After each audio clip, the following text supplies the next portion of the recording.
আপনি ফেসবুকে একটা দারুণ পোস্ট দিলেন, আর পোস্ট দেওয়ার 10 সেকেন্ডের মধ্যেই দেখলেন একজন লাইক দিয়েছে। গিয়ে দেখলেন আর কেউ না, আপনি নিজেই। নিজের পোস্টে নিজের লাইক। ব্যাপারটা কেমন? আত্মবিশ্বাসের পরিচয়, নাকি একটু বাড়তি ভালোবাসা নিজের প্রতি? আজকে আমরা জানব নিজের পোস্টে নিজেই লাইক দেওয়া মানুষেরা আসলে কেমন হয়।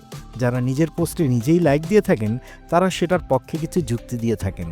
চলুন শুরুতেই ওনাদের বলা কিছু মজার লাইন দেখি। আমি নিজে লাইক না দিলে কে দেবে, এমনটা যারা বলে থাকেন তারা নিজেদের আত্মনির্ভর ভাবেন। পোস্টটা দারুণ হয়েছে, নিজেই ফ্যান হয়ে গেছি, আগে আমি লাইক দিই, তাহলে অন্যরাও উৎসাহ পাবে। আসলে এমন লাইনগুলো বলা মানুষেরা ফেসবুকের এক একজন সুপারহিরো, যারা নিজের মনের উপর সম্পূর্ণ নিয়ন্ত্রণ রাখেন।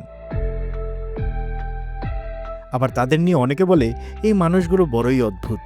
কেউ কেউ বলে, না ভাই আমি তো পারি না নিজের লাইক নিজে দিতে, তাই দেই না। এবার একটু সিরিয়াস হই। মনোবিজ্ঞানীরা বলেন সোশ্যাল মিডিয়ায় নিজের পোস্টে নিজে লাইক দেওয়া অনেক সময় আত্মমর্যাদা ধরে রাখার চেষ্টা হতে পারে। কিছু মানুষ মনে করেন আমি নিজেকে ভালোবাসি, তাই নিজের কাজকে মূল্যায়ন করতেই এই লাইক। আবার কিছু মানুষ নিঃসঙ্গতা থেকেও এটা করে, নিজেকে সাপোর্ট দিতে। একটা থিওরি বলে এটা আত্মবিশ্বাসের নিদর্শন, আর একটা থিওরি বলে এটা আত্মসম্মানের ঘাটতির ছাপ। তবে সমাজ কি ভাবে এসব?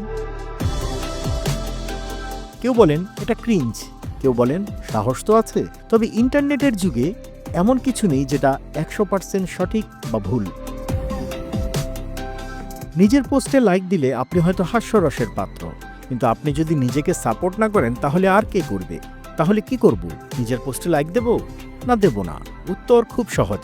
আপনার পোস্ট যদি আপনি পছন্দ করেন তাহলে লাইক দিন, এটা আত্মপ্রেম। তবে যদি অন্যের দৃষ্টি আকর্ষণের জন্য করেন তাহলে একটু ভেবে দেখুন আসলেই কি দরকার। দেখুন, সোশ্যাল মিডিয়ায় কিভাবে আপনি নিজেকে উপস্থাপন করছেন সেটাই আসল। লাইক দিলেন কি দিলেন না সেটা আপনার সিদ্ধান্ত। সবশেষে বলবো, নিজেকে ভালোবাসুন, নিজের কাজের প্রতি গর্বিত থাকুন। কিন্তু লাইক দিয়ে কি সত্যিই ভালোবাসা আসে? ভাবুন একবার। আর ভিডিও ভালো লাগলে আপনার সেই সুপারহিরো বন্ধুটাকেও ট্যাগ দিতে পারেন, যিনি অন্য কারো সাহায্যে নয় বরং নিজে একাই 100। সবশেষে বলবো, নিজেকে ভালোবাসুন, কিন্তু ভার্চুয়াল ভালোবাসায় হারিয়ে যাবেন না। তবে ভালোবাসতে পারেন বাংলা ফ্লো পরিবারকে। একটা লাইক দিয়ে সংযুক্ত হয়ে যেতে পারেন বাংলা ফ্লো ফেসবুক পেজে। সাবস্ক্রাইব করে যুক্ত হতে পারেন ইউটিউবেও। টিকটক ও ইনস্টাগ্রামেও যুক্ত হতে পারেন বাংলা ফ্লো পরিবারের একজন হিসেবে।